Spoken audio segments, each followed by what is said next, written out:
Welcome everyone to another edition of Drunk, another special edition of Drunk Agile. With us, as always, as we were saying before, just completely out of her skin with excitement, Nisha in the background there. And unfortunately, yes, he comes with a program. So with us too with Nisha is Prateek Singh and our special guest.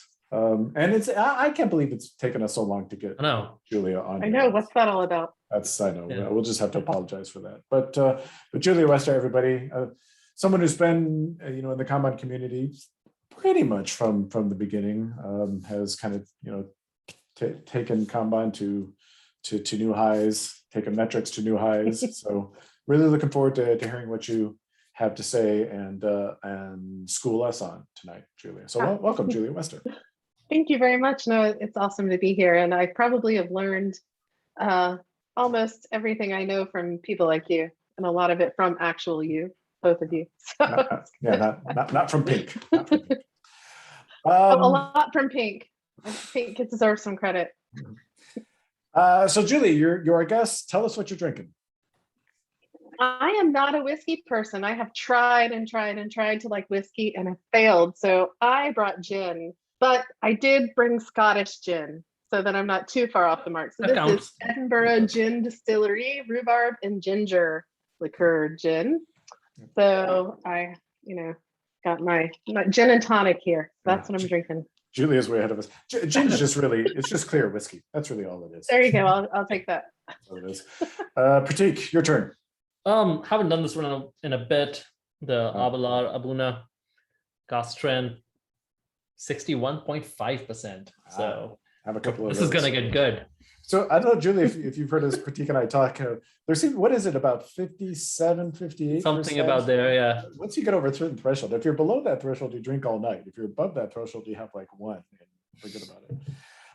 I'm going back to the Akhentashen, the one that I got straight from the cask at the distillery. It's only 11 or 12-year-old, 58% bourbon cask. So, but it's good stuff. So cheers, everybody. Welcome, cheers. Julia. Thank you for being with us. Cheers. And skål, as they say in Sweden. Skål. And my gin matches Prateek's shirt, I think. There you go. So Julia reached out. She had a great idea for a talk, and we figured, why the heck not? Julia, would you maybe if you could start off by framing the conversation for us? Give us kind of a high level of what you're thinking, and then we can dive deep in for the rest of the episode. Yeah, I'd love to, because I have these thoughts that are sort of just forming, and it's actually about defining your workflow, which you might think, oh my God, we've talked about that to death. Everyone knows how to do that. But I don't think that's the case, because as I'm helping people with flow metrics every day, and we talk to customers of ActionableAgile, which is my day job, talking to them about measuring their flow metrics, everything comes down to how you visualized your process. Like you can't, what your flow metrics become is all based on the definition that you've made of your process. Everything's dependent on that. So I find a lot of anti-patterns and dysfunctions that become visible when we look at how people have defined their process and how work moves through it. And it's not really congruent with getting good measures of flow, because it's not about a process that flows. It's about things like optimizing for functions and things. So when an item needs to be worked on by a developer, it goes to this column because that's the column developers work in. Or if it has anything about testing, it's got to go to this column where the testers look at. So instead of having a board that the team works on work all the way through, a workflow that's focused on the life cycle of the work, we have a board that's focused on optimization of resources and people. And then that people are confused when they have problems measuring their flow. So I wanted to talk about that because I reflected on how I've been teaching people how to measure, or how to define their workflows rather. And I've always come from it like, think of yourself as the piece of work, right? I'm the piece of work and I get started. What's the first thing that happens to me, right? And then what's the next thing that happens to me? And you're walking through the life. And in a way, we are thinking about the work, but then it becomes very focused on specific activities. And then over time, that granularity leads you right to that dysfunction of being focused on the function that's happening in that activity. And so I want to talk to you about how to evolve this a bit more, and how to get us thinking more about the work as stages of a life cycle. Like a person has a life cycle and has defined stages, and lots of things can happen in each one. And so how can we get away from focusing on individual activities and workflow stages or step columns on your board, and move towards something that's about, this is what's supposed to happen in this part of the work's life cycle. And yeah, so there's a lot of stuff in there, so we can see whichever way that goes. But I just know that this is a thing that a lot of people are struggling with. And if we could get this right, a lot of other things would suddenly become easier. Yeah, I do. I think you've got like 4 or 5 episodes worth of stuff in there. Which is, so let's see what we talk about today. Which is great. But I mean, I totally agree. It's the thing that I think I struggle with the most when I'm introducing Kanban concepts is getting people to visualize their workflow. Because it's one of those things. It's like when you get it, you get it. But when you don't really, I mean, I think that's why people run to the certainty of steps and activities, because that's tangible and we understand that. But that's not really, as what you're saying, that's not really what flow is about. So I don't know, Prateek, what do you think? I've always come at this from the value stream mapping kind of approach, which I think, Julia, is exactly what you're describing of, hey, what are the things? Well, how does this thing become more and more valuable as it moves through? And I don't know if we want to jump to solutions already, but essentially, I think we've talked about this at least once before. The problem that people get stuck with is if this activity is described in the 5th column and the item is still in the 2nd column, we definitely cannot do it yet. and that is, I think, where after you've defined your workflow, people really start getting stuck with, this is in the dev column, so only the dev stuff happens here. Yep. Yeah, and I think too that we need, if we were to ask people, where are the cards on the board when you as an analyst, or you as a testing professional, or you as a, whatever your role is, where are the cards when you work on them? And I want to get to the point where all over that is the answer, right? Not just in this column because that has my function name in it, and not just in the other column. Because if I think about, for instance, the reason I started thinking about this is because I was having lots of conversations about backwards flow, and that led me to the realization that people were making this assumption that, oh, well, it needs development again, so therefore it must go back to the development column. And so we would talk about, well, let's think about this. You thought that it was ready for validation.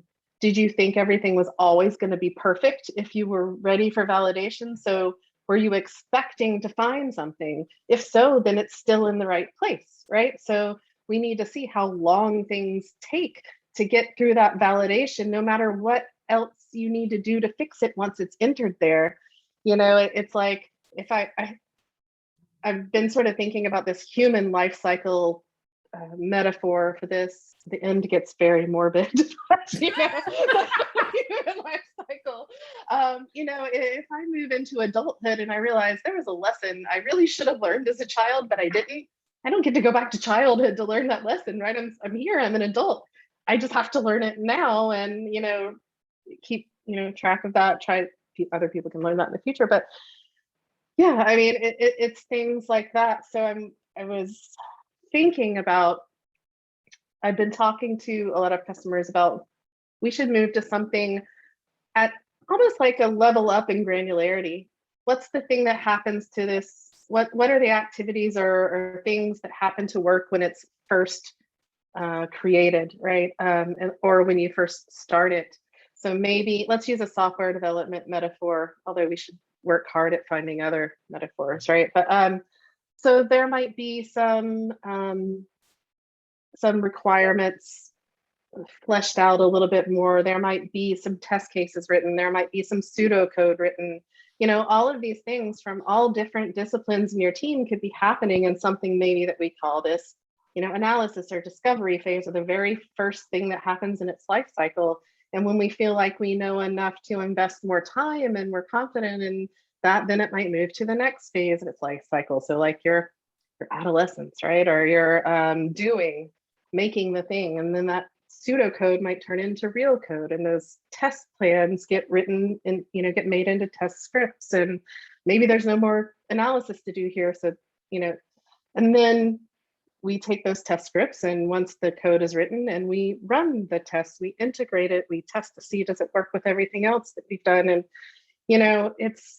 it's thinking about the life cycle of the work, and then whichever function needs to happen in those stages, they participate in all of those stages. And when we do that, and we think about that whole concept of, well, just because something was broken doesn't mean I have to move it backwards all the time. So if you put those two things together, I feel like it's a little bit more of an evolved way to think about workflow. And when I think more about it, it's all about taking it one level of granularity up. I'm thinking, and I'm not sure, but I'm thinking that a lot of problems are caused by being too specific about what's happening in the stages of your workflow. Go ahead, ask Prateek about a code review column. Go ahead, ask him. Go ahead. I dare you. Prateek, I have not actually listened to you give your talk on why you love code review columns. So. Yeah, code review column and me, we have a love-hate relationship, but we'll get there. We'll get. I think. Well, we are drinking, so it's time. I think no, but I think the life cycle analogy is brilliant. Especially, I liked what you said. If I'm an adult and there was a lesson I should have learned as a child, because I'm still learning stuff that I should have learned when I was 5. Yeah. My mother told me this my whole life. You should have learned this 20 years ago. Well, okay, yeah. Wouldn't it be great if we could go back to being 5 years? Or maybe it would, or maybe it wouldn't. I don't know. But that's. What I think what we're drifting toward or moving toward is, certain smells about your board design that we've talked about before, but maybe because people didn't have the context, maybe they don't understand. And one of the things I think you're highlighting, very much, in this episode, Julia, is, if you have a column on your board that sounds like a role, yeah, you're probably missing something there. You're probably, or even if it sounds like a specific activity, that the code review. Mm-hmm. You're probably missing something there. There's probably a better way to do it. I don't know, Prateek, you sound like you were going to jump in. Well, I was gonna bring up an example of a team that Dan and I worked with. It's like they changed after the training. They changed all their column names to be all Harry Potter based. Secrets revealed and magic happens here, and I love that. Owl examinations. Yeah, it's owl cool. Examinations. Yeah, that's so much better than the human life cycle that ends in I don't know if I should call it death or celebration of life. Well, I guess it depends on your religious beliefs too. Yeah, maybe there's something after death. Who knows, right? I was like, this holds up so well until you get to the end. Then you definitely know you have to go back. I don't know, rebirth. Yeah. Why not? But yeah, sorry, go ahead, Prateek. I was going to say, there was one thing that you mentioned really early that sparked something else in my head, which was, Julia, what you mentioned was, as say someone who works mostly in quality assurance, am working on something, doesn't mean it needs to be here. I move to an earlier column or a later column, whatever that is. Yeah. I don't think we'll be able to do this, but if you could do a heat map of what was assigned, which column were you in most of the time, you should really see something that's more red and deep yellow in your main column, but then stretching out to be lighter yellow and green colors in the other areas. Has someone said this before? Because it sounds familiar to me, but all of you correct me if I'm wrong. That kind of what you said there, Prateek, is that I should move to where the work is. The work Mhm. shouldn't move to where I am. Yes. Absolutely. Has somebody, has somebody Yeah, I said that think so. before? I've heard this before. I've heard that. Yeah, it's good. We should all Move- keep move- saying that. Yeah, move people to the work, not work to the people. Power to the That's people is good. Work to the subtly people is different than that, Something bad. I like think. that. Yeah. But subtly different than that, yeah. Yeah. Yeah, I had well, I've worked in a lot of enterprises, and there's always this thing about people being upset that they weren't involved early enough in the work, and then something came up, and then you have to rain all over everyone's parade at the very end and stuff like that when you're talking about QA or security or anything like that. And I'm not saying QA as in a person that always has to test everything before it goes out, because Lord knows we wouldn't even have enough QA people to do that, even if that's what we wanted to do, which is what we don't. It's more like teaching people the discipline of how to test and whatnot. So one of the things that we started doing was in the first column, we would have QA people working with the developers and analysts to make sure we understood how we were going to test it. And if you're doing test-driven development, obviously that's a thing to think about, writing all your testing stuff up front, so that before, when things get to test, nothing's a surprise. And then so that happened. So lots of disciplines were involved up front, maybe even the security people up front before we really got into doing it, because it's better to find out a problem before we get too far in. If we need to call it, we can call it early. Then we do it. And then, so we had a little pod in my team who they two developers paired in the morning, every morning. And then every afternoon, they did a little trio, or I guess a mob, with them plus a QA analyst. So every day, code was being validated. And then when it was time to demo it, the tester demoed the code to make sure that, and to show that, yes, it really was validated and integrated and all of these things. So we were never showing it on anyone's local dev environment. So it was really integration all the way through the workflow. And so if I were to visualize all of that, it would be going through all these columns, and everyone would be working in every column of the board. And the reason why we would decide whether or not to have different columns instead of just one column or whatever would be so that we understood how long it takes to do each part of that workflow. Dan and I were chatting a bit before this about, if we take this level of granularity up and we talk about these buckets of activities of parts of the life cycle, sometimes there are still activity specific things that need to be broken out into their own column. And so it can't be like an all or nothing. It can only be this way, or it can only be that way. So for the most part, we need to abstract up a little bit, and so that we're not focused on the people. But then if there are things like handoffs or specific super egregious activities that really need to be tracked to get more data about, then we break those out for as long as we need to break them out, and then they could come back into the fold, or something like that. So yeah. Yeah, I have always believed that teams, as they get better and better with process management, they all tend towards the to-do, doing, done workflow. Yeah. But I think that's a later stage. As you said, might be handoffs that we want to evaluate first before we say, let's just get rid of this, and kind of let the team learn how to get rid of it. But yeah. Yeah, and I mean, the thing that I'd like to emphasize, because I don't know that maybe we've done a good enough job. I know, Julie, you've mentioned it a few times. The reason we're talking about this is not because it's some esoteric, just kind of random thing. Because we're process geeks, we like talk about what is the best visualization. The goal that we're after here is improvement, right? We want to understand our system. We want to understand our process so that we can get better. And I think, Julia, what you're hitting on is, too many times we gravitate toward a visualization that actually hinders our ability to see what's really going on.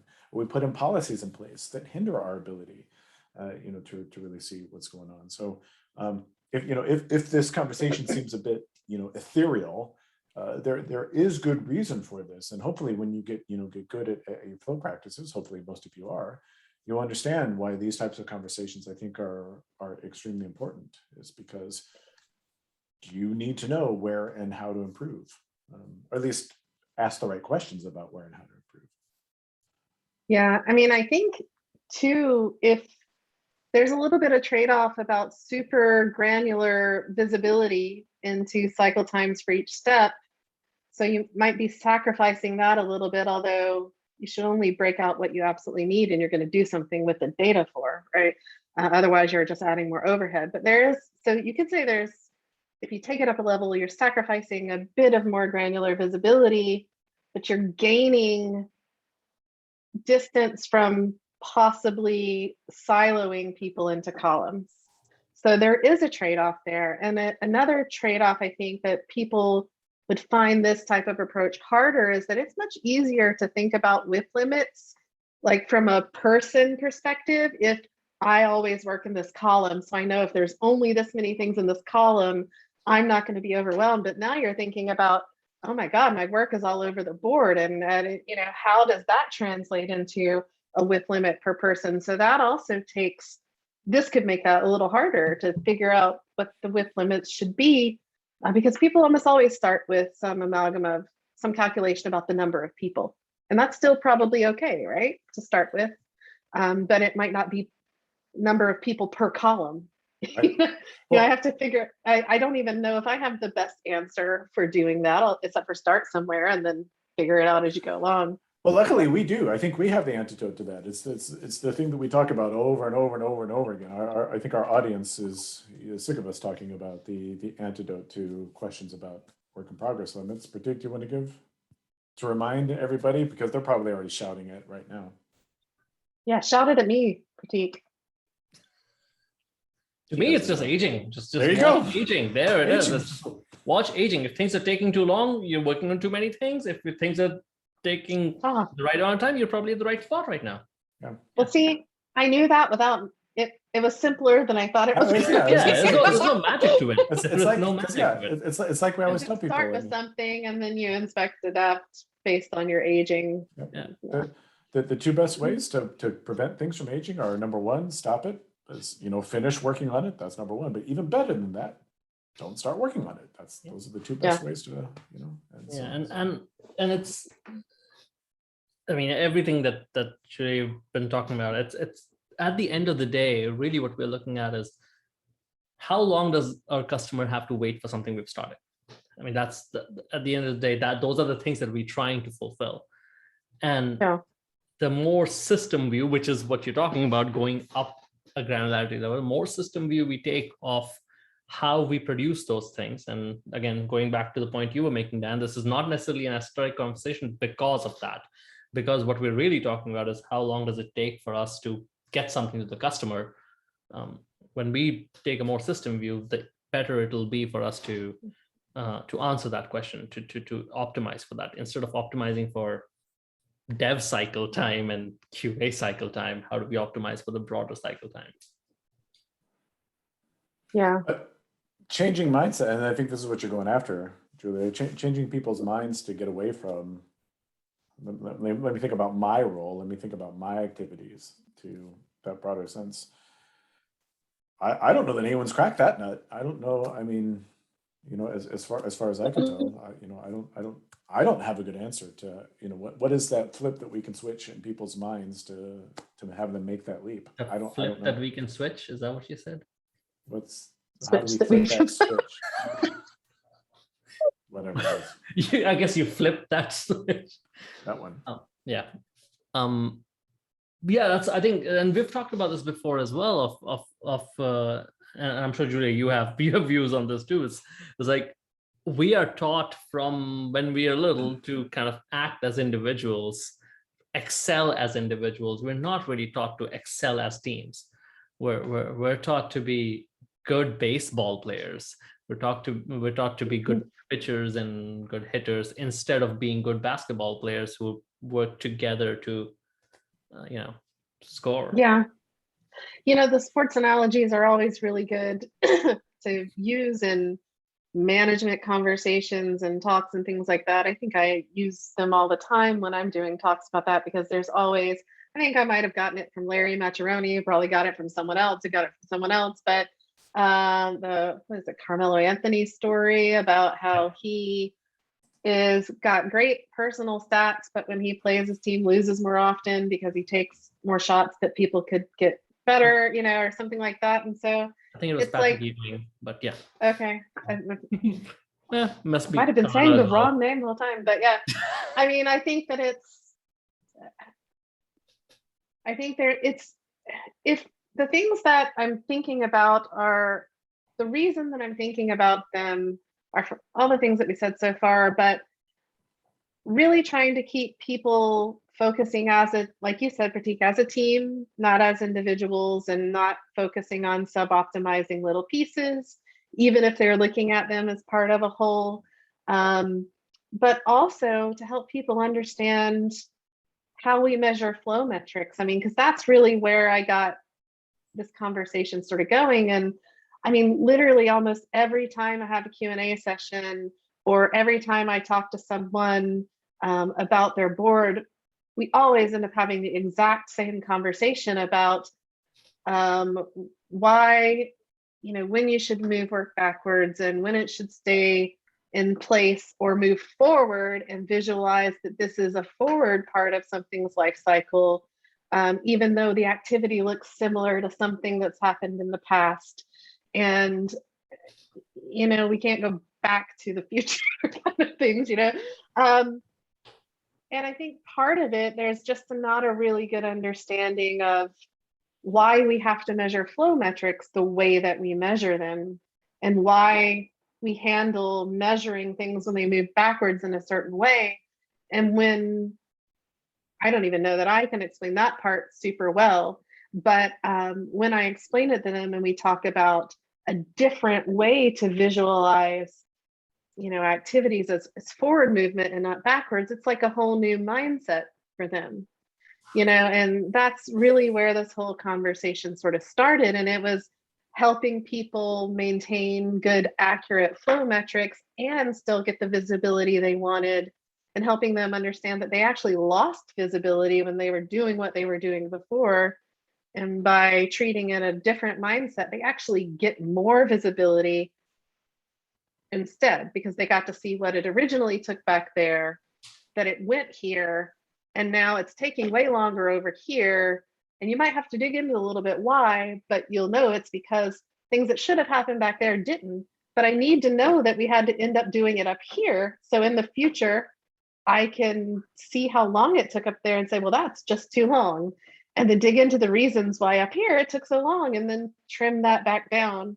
And I'm just finding there are these subtle things that, you know, people might think we're splitting hairs, but it's really all triggered by being able to get the metrics and understanding why flow is a forward moving thing. And, you know, things are getting older all the time, so we need to think about things in that rightward direction. Yeah. For me, everything comes back to Short, because I think Short was, as far as I know, he was the first statistician to really talk about separating out signal from noise. Because I think that's exactly what I think you're talking about, Julia, is, you know, teams are putting in place these policies, teams are putting in place these visualizations, teams are putting in place, you know, whatever these mechanisms are, that are creating so much noise in the process that it's impossible to see signal, right? And so you don't know when something took too long. Well, was it, or when something didn't take long enough, maybe, you know, whatever it is. Was it because of something we did, or something that was, you know, is going on in the process?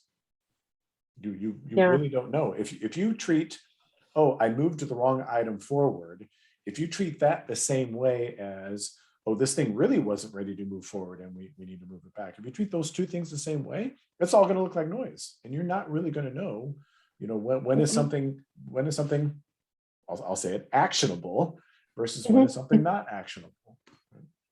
Yeah, I mean, if we think of my dev team's board right now, we've had this same discussion before.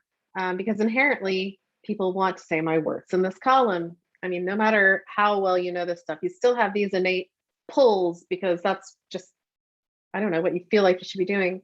So what we've done is we have a development column, and then we have some other things, and then it goes into a review where I, as the product manager, product owner, whatever, go review things in an integrated environment and sort of do a final sign off before it can go out. And then, but I know I'm going to find some stuff. So before, whereas we wanted to move it backwards, I'm like, well, no, let's practice what we preach. So we can either leave it here in review and let it sit there for as long as it takes, because it's really a cycle, not just a review activity. Or what I tell people too is that I can say, okay, once it's past its first review, it can move forward into a rework or a review cycle or something. And so then you get extra information, because all that rework doesn't get bundled in with first pass work and things, and you're able to see all of that. And so that's sort of keeping with the life cycle of just continuing to move forward. And these things are sort of expected to happen, but we know that there are definitely times where things should move backwards, you know? Like it wasn't ready for review. It wasn't integrated yet. So it wasn't really supposed to leave that stage. Let's move it back.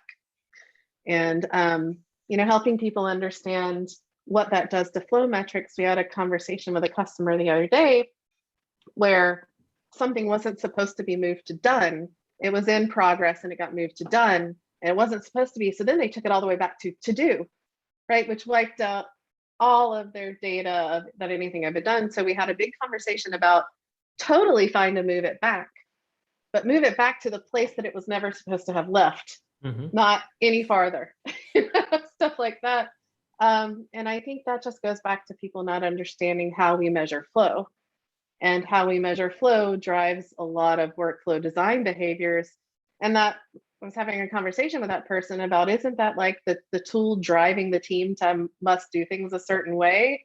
Or, they're seeing that as sort of a bad thing, versus this can be a good thing to help you have more evolved behaviors. I was going to say that's like blaming your blood pressure cuff for your high blood pressure. Yeah. Well, I understood where they were coming from, because tools can make you do bad things. And so it's hard to find, if you don't know what you don't know, it's hard to understand where that line is sometimes. I've heard that argument way too many times of, now we're just doing things to fit the tool. Like, yeah, but especially with ActionableAgile, just because two of you here, after this conversation and reading a couple of messages that Julia you had sent, my head went to ActionableAgile is really a process improvement tool masquerading as a metrics tool. It really is to say, hey, here are some things that can help you improve your process. If you do these things right, you'll get better information. You'll be able to inspect and adapt a lot better than you do right now. Yeah, I think that's why Dan for so long has really protected what goes into it and what doesn't, because there's a lot of things we could do, but would they hurt you or help you? And we're coming from a particular stance and trying to help people help themselves, not hurt themselves. That's always hard, because a lot of things are contextual as well. So. Well, yeah, I mean, everything's contextual. So, all right, so let's get back to some. What are some actionable takeaways from this? I think we've talked about maybe several little small things that people might want to consider when they're thinking about workflow, when they're thinking about measuring their workflow. So let's maybe recap for everybody. What are some maybe gotchas, some smells that if you see this thing, there might be a better way to do it. Who'd like to start? I will, just because this is something I don't think I've ever said before, and we haven't, none of us have talked about this before, and this conversation is leading me to that, is if your column names are nouns instead of verbs, you're probably going down the wrong path. They should be, and especially if they map to roles, they should be things like understanding the problem, solving the problem, validating that the problem is solved. Things like that should be the names of the column rather than analysis, dev, QA, or whatever they may be. Yeah. Okay. Yep. So Yeah. What else, Julia? Did you have? I think that this isn't always going to be the case, but more often than not, if you only ever work in one column of your board, you might need to rethink how you've defined your board, because you might be defining it about the people and not the life cycle of the work. Yep. Yep, absolutely. Something you've said several times, Julia, if on your board, you're constantly seeing items move back and forth and back and forth and back and forth, that's very suggestive to me of, you know, either you don't understand how items should be flowing, or you don't have good policies set around how items, which are actually probably the same thing, really, when you get right down to it.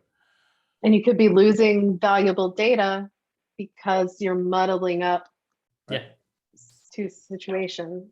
Yep. I'll go again. I had another one. This is the one that we talked about before. If you do have explicit handoffs in your policies, in your process, if you do have explicit handoffs in your process, I think you do well to model those handoffs, because, you know, this is something I think I got from, it's one of the very first talks I think I ever heard Don Reinertsen talk about. I think I got this from him, so I hope I'm not quoting him wrong. But he talked very much about modeling those handoffs as much as possible, model those handoffs, and then look to eliminate them. You know, the only way that you can, you know, I shouldn't say the only way, but one of the best ways that you can improve that handoff is by seeing exactly where it is. Why do we care about handoffs, by the way? Because that's where queues form. You know, generally speaking, queues are they're bad things. We're talking about flow. In flow, when queues forms, that's a bad thing. Where do queues normally form? Usually around those handoffs. And whether they're real or imagined handoffs, you know, we need to model those. And when they come out of that handoff, move them to the right, back to where they were before you handed them off. Yeah, which I think is one of Prateek's biggest problems. I'm gonna put words in his mouth. One of Prateek's biggest problems with the code review column is because that's usually what happens. It goes to review and people find some problems with it, and so they move it back into development. It's just really kind of that self-fulfilling prophecy of moving items back and forth. And it's a place to just have an excuse to increase WIP. Yeah, just throw it over the wall. What are you talking about? I submitted my PR. You know, nobody was available, so I'm just going to go work on something else, right? So. Yeah, I think you just hit on like the two main things that I even care about this topic at all is, and I'm, you know, into my little thing here, so I'm having trouble remembering what they are already. I just said it. But yeah, I mean, that'll come back to me in a second. But you want Prateek to talk? Prateek, you talk. Yeah. I'll keep ranting on code reviews. So that's the other thing. But then I actually, in a way, it does, if you have those queue columns, which code review is really a queuing column. It is not an active column, in my opinion.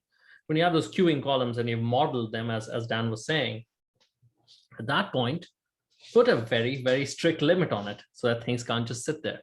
Yeah. Have a code review column with a 0 WIP limit. Something shows up, jump on it. Yeah.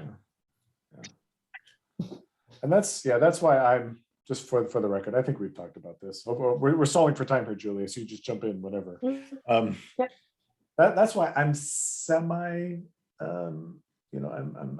lenient on code review columns, because technically there is a handoff there, you know, and the first time people visualize them because they don't happen, so they visualize it to put pressure on people to actually get them done. Right, but I'm generally But I'm with Prateek. If you are going to model that, then make that WIP limit very, very aggressive. The first time I saw the 0 WIP limit code review column, I was like, okay, now I like code review columns. I think you made a good point, Prateek, is that every column you add to the board is another way to stealthily sneak in WIP. And so really the simplest board design that works is the best board design, although the less you break out, the more you have to keep track of what should be happening in each column. So there's always a trade-off, right? In one way or another. There's ways to overcome that, right? There's ways to make that easy to know what should happen without having to move it through 4,000 columns to make sure you've done everything. It's like someone giving a talk and writing everything they want to say on the slide so they don't forget, right? I mean, you don't need that.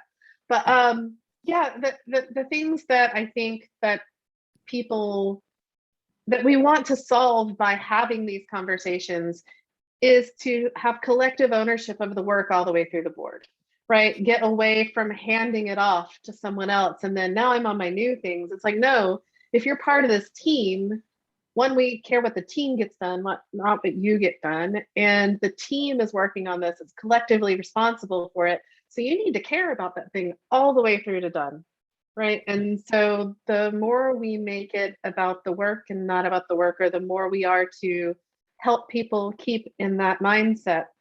Because a lot of times the things that we name things and whatnot just subconsciously make it harder for people to think the right things. So if we can, like you said, use Harry Potter terms or whatever, anything we can do to help people not fall into accidentally thinking poorly, you know, the better. So that's one of the biggest things that I think we need to think about. Is a lot of this stuff is just to help us have collective ownership of it all the way through. I almost wish we had started with that, because that is the perfect way to describe this, which is how it might be a great way to end this too, because it's a thing of how do we work together and have collective responsibility of each work item rather than I'm done picking up the next thing. That's I think, Julia, that's really the crux of the of this problem. So Julia via Prateek, or Prateek via Julia, I don't know how that worked, but gets the last word. But I'm going to sneak one in, as I always do. Right? I think what I'm going to do, instead of my normal board design piece for the common classes that I give, I think I'm just going to have them watch this video. I'm just like going to give them a link and say, hey, just watch this, and then design a board for me. And if you have a code review column for you, on that board, then Prateek's going to come over and slap you around a little bit. So, or put a 0 wave limit on it. Yeah. So Nisha, I don't know if anybody saw in the background there, Nisha was trying to sneak away. Hi, sweetie.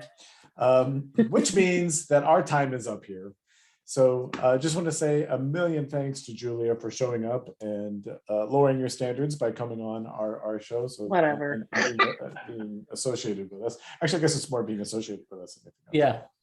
I'm associated with you guys anyway. I mean, but now you've made it public knowledge. Yeah, that's true. So this will be on YouTube forever. So for Prateek Singh, and of course, our favorite person in the background, Nisha, my name is Dan and Prateek. Thank you so much for joining us, and we will see you in the next episode.